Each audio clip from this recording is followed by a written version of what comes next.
сәлеметсіздер ме 8 сынып оқушылары? Бүгінгі видеомызда физика пәнінен 2-ші тоқсанға арналған термодинамика негіздері бөлімі бойынша бірінші жұмысын орындайтын боламыз. Бірінші тапсырма: изотермиялық сығылу кезінде газ қоршаған денеге 800 джоуль жылу мөлшерін береді. Газдың ішкі энергиясының өзгерісі қандай? Тапсырманың берілгенін жазып алдым. Бізде изотермиялық процесс берілген. Изотермиялық процесс кезінде температура тұрақты болады, яғни Т тең константа. Жылу мөлшері 800 джоуль берілген. Бізге ішкі энергия өзгерісін табыңдар деген. Енді изотермиялық процесс кезінде термодинамиканың бірінші заңын қолданамыз. Ол Q тең ішкі энергия қосылған механикалық жұмыс. Изотермиялық процесс кезінде ішкі энергиямыз нөлге тең болады. Ал ішкі энергиямыз нөлге тең болса, біздегі жылу мөлшеріміз механикалық жұмысқа тең болады. Сонда ішкі энергиямыз нөл болса, ішкі энергия өзгерісі де нөл болады. Жауабы ішкі энергия өзгерісі нөлге тең. Келесі екінші тапсырма: белгілі бір процесс кезінде газ 5 мегаджоуль жұмыс атқарды. Осы кезде ішкі энергия 2 мегаджоульға кеміді. А бөлімі: газға берілген энергия қайда жұмсалатынын термодинамиканың бірінші заңы негізінде түсіндіріңіз және формуласын жазыңыз. Б тапсырмасы: газға қандай жылу мөлшері берілген есептеңіз. Алдымен берілгенін жазып аламыз. Бізде жұмыс берілген және ішкі энергия. Ішкі энергия кемиді дейді. Алдына минус қоямыз. Кемитін болса, яғни. Одан кейін Б тапсырмасында жылу мөлшерін табыңыз дейді. Ал А тапсырмасында термодинамиканың бірінші заңы негізінде түсіндіріңіз және формуласын жазыңыз дейді. Термодинамиканың бірінші заңы формуласы Q тең болады ішкі энергия өзгерісі қосылған механикалық жұмыс. Енді осы термодинамиканың бірінші заңының тұжырымдамасы. Газға берілген жылу мөлшері оның ішкі энергиясының өзгерісіне және оның механикалық жұмыс жасауына жұмсалады. Енді Б тапсырмасы бойынша жылу мөлшерін табамыз. Термодинамиканың бірінші заңы формуласына сан мәндерін қойып есептейміз. Q тең ішкі энергиямыз минус 2 мегаджоуль. Қосылған жұмысымыз 5 мегаджоуль. Бізде минус және плюс таңбалары тұр. Математикалық тәсілмен есептесек, үлкеннен кішісін алынып, үлкен таңбасы қойылады. 5-тен 2-ні аламыз. 3, 5 үлкен болғандықтан таңбасы плюс болады. Сонда 3 мегаджоуль. Яғни жауабы 3 мегаджоуль. Үшінші тапсырма: идеал жылу машинасында қыздырғыштан алынатын әр килоджоуль энергия есебінен 300 джоуль жұмыс атқарылды. Ал тоңазытқыш температурасы 280 кельвин. Бұл тапсырмада 3 тапсырма берілген. А тапсырмасы: қоршаған ортаға бөлінген энергияны анықтаңыз. Б тапсырмасы: машинаның пайдалы әрекет коэффициентін есептеңіз. С тапсырмасы: идеал машинаның пайдалы әрекет коэффициентін анықтайтын Карно формуласын жазыңыз. Алдымен бергенін жазып аламыз. Бізге жұмыс берілген. Температура берілген. Әр килоджоульді қабырғаға айналдырып аламыз. 1 килоджоуль оның 3 дәрежесі, яғни 1000 джоуль бар. А тапсырмасында Q2-ні, яғни энергияны табу керек. Энергия табу үшін жұмыс А тең Q1 азайтылған Q2. Осы жерден Q2-ні табамыз. Q2 табу үшін Q1-ден аламыз жұмысты. Ары қарай орнына қойып есептейміз. Q2 тең Q1-іміз бізде 1000 джоуль. Азайту жұмысымыз 3 джоуль. Сонда бізде 700 джоуль шығады. Бұл А тапсырмасы. Енді Б тапсырмасы: пәкті табу керек, яғни пайдалы әсер коэффициентін. Пайдалы әсер коэффициентін табу үшін оның формуласы Q1 азайту Q2 бөлінген Q1 көбейтілген 100%.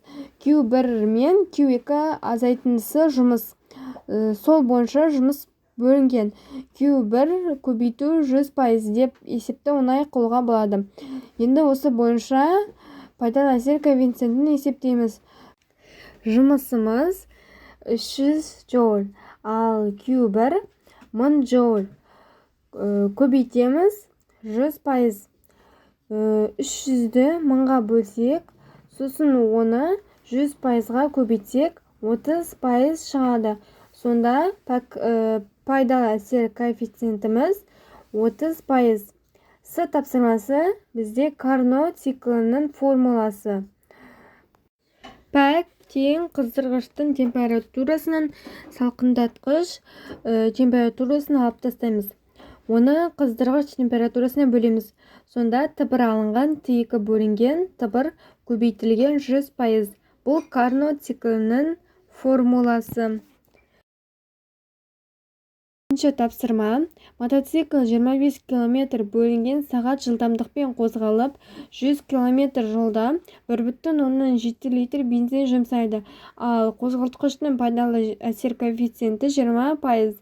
Бензиннің тығыздығы 700 кг бөлінген метр куб. Бензиннің меншікті жану жылуы 46 көбейтілген 6 дәрежесі джоуль бөлінген килограмм. А тапсырмасы. Бензиннің массасын анықтаңыз. Б тапсырмасы. Бензин толық жанғанда бөлінетін жылу мөлшерін есептеңіз. С тапсырмасы. Пайдалы әсер коэффициентінің формуласы арқылы пайдалы жұмысты анықтаңыз. Алдымен берілгенін жазып аламыз. Енді біз километр бөлінген сағат, километр, литр пайызбен берілген. Соны ХБЖ-ға келтіріп алайық.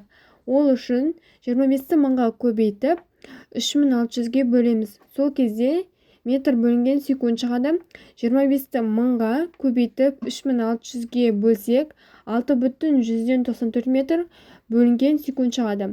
100 км оны метрге айналдыруымыз керек. Километрде 3 дәреже бар. 2 0 5 дәреже болады. Сонда 10-ның 5 дәрежесі метр. 1,7 литр. Литрде 10-ның 3 дәрежесі метр куб бар. Сонда 1,7 көбейту 10-ның -3 дәрежесі метр куб. Енді пәкті пайсыз алсақ, 100-ге бөлеміз 0,2 болады. А тапсырмасы. Онда массаны табу керек. Массаның формуласы. Масса тең тығыздық көбейтілген көлем. Енді осыған сандарды салып, бензин массасын анықтаймыз. Масса тең бізде тығыздық берілген 300 кг бөлінген метр куб. Көбейтеміз 1,7 көбейту 10-ның -3 дәрежесі метр куб. Есептесек, бізде жуық шамамен 1,119 кг шығады. Келесі Б тапсырмасында жылу мөлшерін табуымыз керек. Оның формуласы. Меншікті жану жылуын массаға көбейтеміз. Бана тапқан массамызға, яғни. Меншікті жану жылуымыз есеп шартында берілген. 46 көбейту 10-ның 6 дәрежесі джоуль бөлінген килограмм. Оны көбейтеміз 1,119 кг. Есептесек, сонда бізде шығады 54,174 джоуль. Көбейту 10-ның 6 дәрежесі джоуль. 6 дәреже меганы береді, сондықтан 54,174 мега джоуль болады.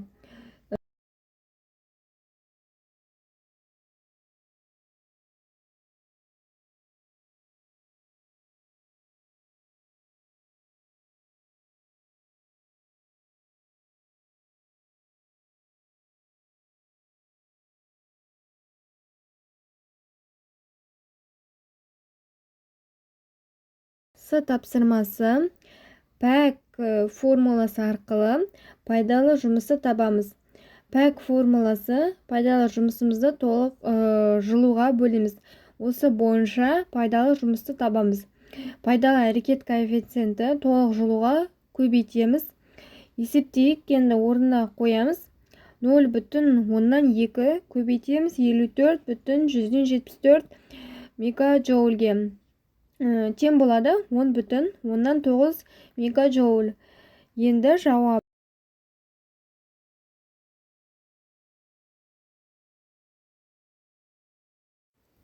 Енді жауабы. А тапсырмасында массамыз 1,19 кг. Б тапсырмасында жылу мөлшеріміз 54,174 мегаджоуль. С тапсырмасында пайдалы жұмыс 10,9 мегаджоуль.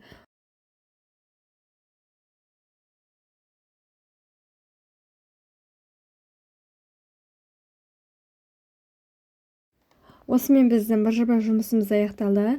Видеоны соңына дейін қарағандарыңызға рахмет. Каналға тіркеліп видеоға лайк басып кетіңіздер.